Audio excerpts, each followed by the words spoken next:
I want to talk about how antipsychotics, other psych meds can cause massive weight gain, and how a ketogenic diet can help not only regulate moods better, just as a nutritional intervention, but also the ketogenic diet or carnivore diet can actually allow you to lose weight on psych meds.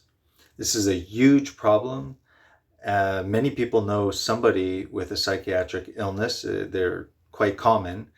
And if you're close to anybody with a psychiatric illness that requires medication, you'll often notice, or if you speak with them, their chief complaint is massive weight gain. So a lot of the patients feel much better on their antipsychotic drugs, but the problem of adhering to the regime is usually when the weight starts spiraling out of control.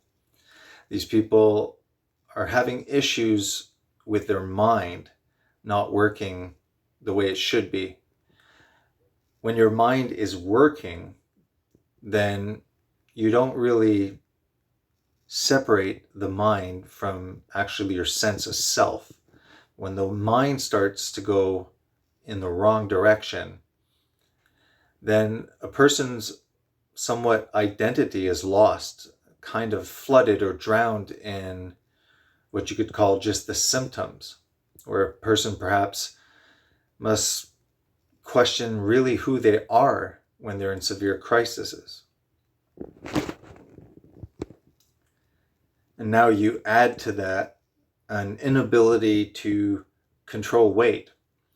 So this is not a good situation. And I think that a lot of psych patients, if they actually knew how to regulate their weight by eating a human appropriate diet, and as you know, my definition and what I've come to believe through my research, you can see this in prior videos, is that a human appropriate diet is highly animal based, with the possibility of supplementing with certain plants.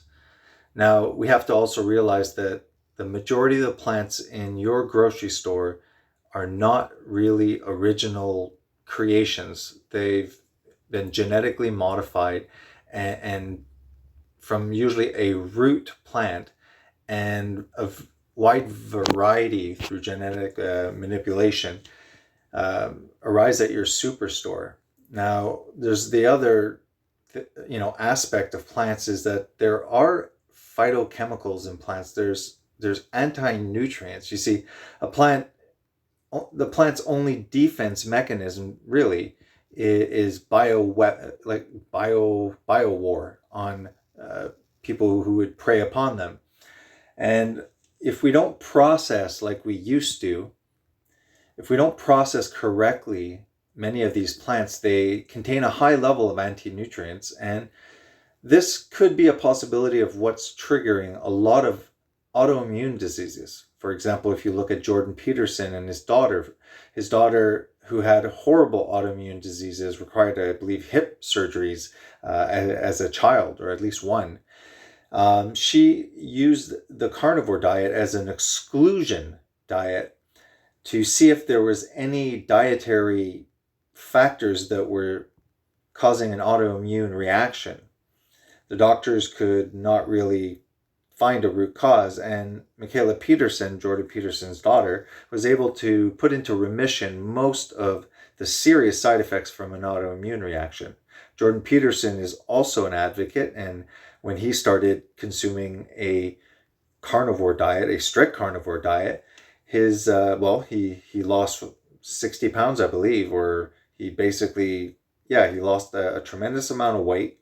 His depression went away, and he too had, without going into details really, autoimmune issues. So they've improved.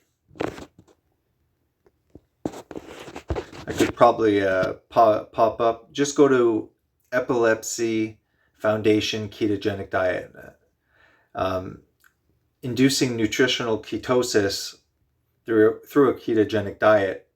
In the case of epilepsy, it's a very rigid and supplemented with MCT oils to produce a higher level of blood ketones. Now, they use this as literally a therapy where there's a certain level of ketones that has a preventative or an improvement in seizure rates.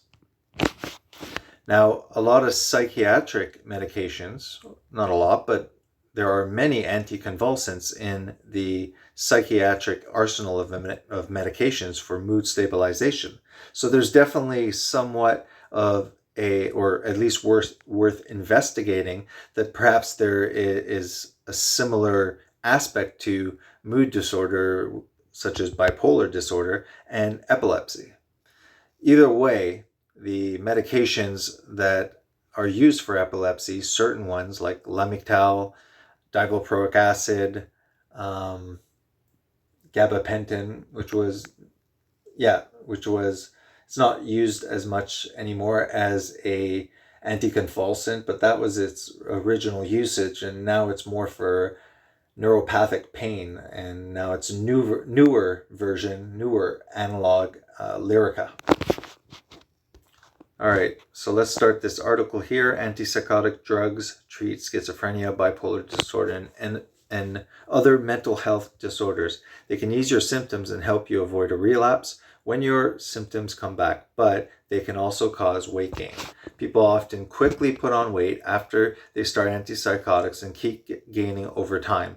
Children are more likely to gain weight. Being overweight raises your risk of diabetes, heart attack, stroke, high blood pressure, arthritis, sleep apnea, and some cancers. So how do they make you put on weight? So let's skip to the next one, because I want to give you just kind of a wide variety of the issues. Here's a publication in the Neuropsychiatric Disease and Treatment Journal, Antipsychotic Associated Weight Gain, Management Strategies, and Impact on Treatment and Adherence. Unfortunately, any management strategies do not mention a ketogenic diet. And I'm telling you, if you follow a very low carb, a ketogenic diet, and get your appetite under control, then you'll be able to implement basically a intermittent fasting regime. And if these medications, such as SEROQUEL, for example, causes hunger, then having a very heavy animal-based meal prior to consuming the SEROQUEL can help with the immediate cravings that usually result, because you're stuffing yourself at least with real food. If you're eating carbs before, you're gonna fail. It has been shown that weight gain and obesity can lead to increased cardiovascular. We went through all of that. Okay, so anyways, there's medical journals dealing with this. Let's go to the conclusion. Oh, it's long. It's the whole publication. Discussion.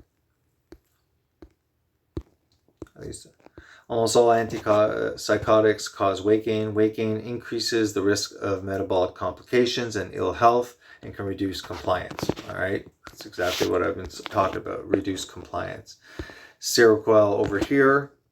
ZYPREXA is another newer antipsychotic medication that can deal with schizophrenia on higher dosage, and can help with bipolar mania, bipolar depression, SEROQUEL and ZYPREXA. And with these medications, especially SEROQUEL and ZYPREXA, the most amount of weight gain usually happens. Not all antipsychotic drugs, atypical ones, cause weight gain, but definitely SEROQUEL and ZYPREXA, which can help with bipolar depression, are definitely weight gainers. So people also ask, how much weight does SEROQUEL make you gain? Why do you gain weight with SEROQUEL? How can I avoid weight gain on SEROQUEL? So people are really, desperate, and they're only being, given the basic, food pyramid to lose weight and move more kind of thing. SEROQUEL, weight gain, why does it happen? Antipsychotic, so the list goes on and on, right? So I want to get this message out, especially if you know anybody who has a psychiatric issue. to really try the ketogenic diet. I mean, using primarily now, there's 20% of your brain that needs glucose that you can produce. That's how you maintain 5 millimoles of mercury in your blood, which is, in 6 liters of blood, which is 4 grams. It's just under a teaspoon. It's not much. When you take high carb loaded meals, especially if they're quick acting carbs, they flood the bloodstream. And if insulin isn't drastically secreted to shuttle out that glucose into tissues, whether it's fat or for the metabolic, processes of active cells that require energy, if you keep on flooding with these large loads of it, this is spiking your insulin all the time with basically sugar. So all I'm basically saying is that massive weight gain can occur with these medications, and this is often caused by high insulin environments created by the increased hunger and the cravings for sugar. And these antipsychotics actually have direct bad metabolic functions besides weight gain, which can mess with your lipids and your triglycerides. You get metabolic syndrome. So these medications, while extremely helpful, come at a great cost for most people. And you could look at forums and they're just flooded with questions like, how can I lose weight? Look at over here, SEROQUEL losing weight forums I wrote. Has anyone here actually lost weight while on quintilimine, which is SEROQUEL? So people are bothered by this, and they're looking for answers on forums. They're looking for answers from their psychiatrist, who really probably isn't hiding this from them. They're probably not even informed by it also.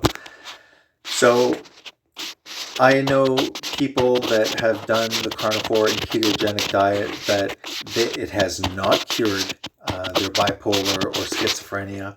However, it has been a nutritional way of eating that really is the human appropriate diet. It supplies ample amount of animal fats and digestible, fast absorbing animal proteins.